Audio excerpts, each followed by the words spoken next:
6-12.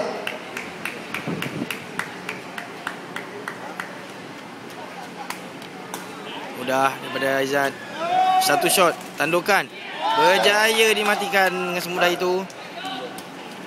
Saya rasa regu pelapis Kelantan sudah mula kehilangan fokus.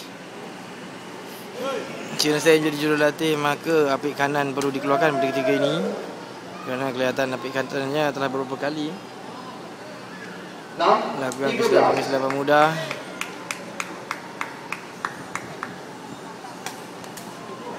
Gagal diambil di situ.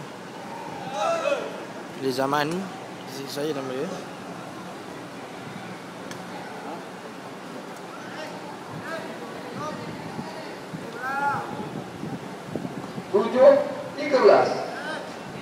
Cuba mengejar pelapis Kelantan. Mudah. Antaranya berlayung shot. Berjaya.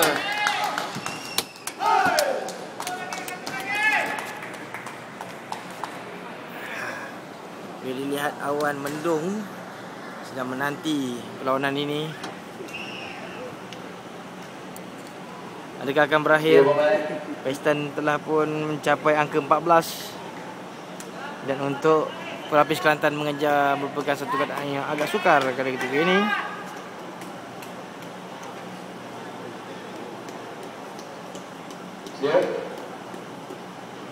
Hanya satu servis bakal memisahkan mereka dengan hadiah cukup besar jurangnya.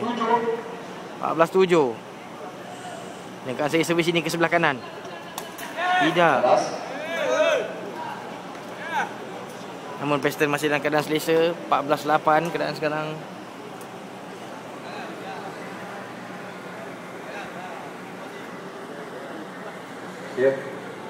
Adakah keajaiban mungkin berlaku? 14-8.